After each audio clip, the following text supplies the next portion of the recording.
উৎসব মুখর পরিবেশে চলছে আবাসন ব্যবসায়ীদের সংগঠন রিহাবের 2026 থেকে 28 সালের জন্য পরিচালনা কমিটির নির্বাচন।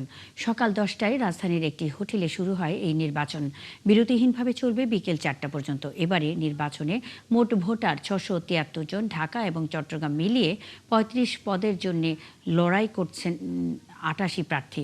আগে সরাসরি ভোটে প্রেসিডেন্ট এবং পরিচালক নির্বাচিত হলেও এবারই প্রথম সভাপতি এবং সহসভাপতির 7টি পদেও বিজয়ী নির্বাচিত করবেন ভোটাররা। দর্শক, উৎসব মুখর পরিবেশে চলছে আবাসন ব্যবসায়ীদের সংগঠন রিহাব পরিচালনা কমিটির নির্বাচন। এই নির্বাচনের আরও খবর জানাতে আমাদের সঙ্গে যুক্ত হচ্ছেন সহকর্মী জাহিদুল ইসলাম। জাহিদুল, আপনি আছেন সেখানে, নির্বাচনে ভোটার উপস্থিতি ও পরিবেশ কেমন দেখছেন, কি বলছেন ভোটাররা?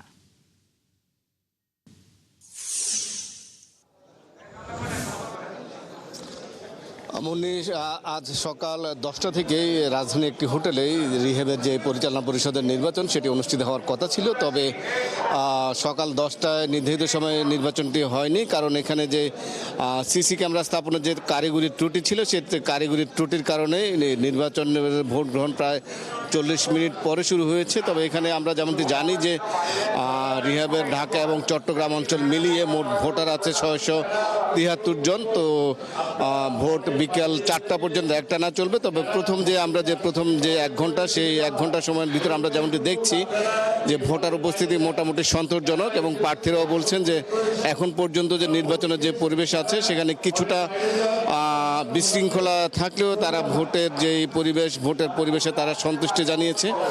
তারা বলছেন যে নির্বাচনে পরিবেশ যেমনই হোক বা নির্বাচন তারা জিতলে তারা ভোটারদের কাছে যে প্রতিশ্রুতিগুলো দিয়েছেন সেগুলো তারা পূরণ করবেন। ভোটাররাও বলছেন যে তারা চাচ্ছেন যে যারা বিজয়ী হবেন তারা যেন রিহেবের যে সদস্য আছে রিহেব সদস্যদের কল্যাণে কাজ করবেন।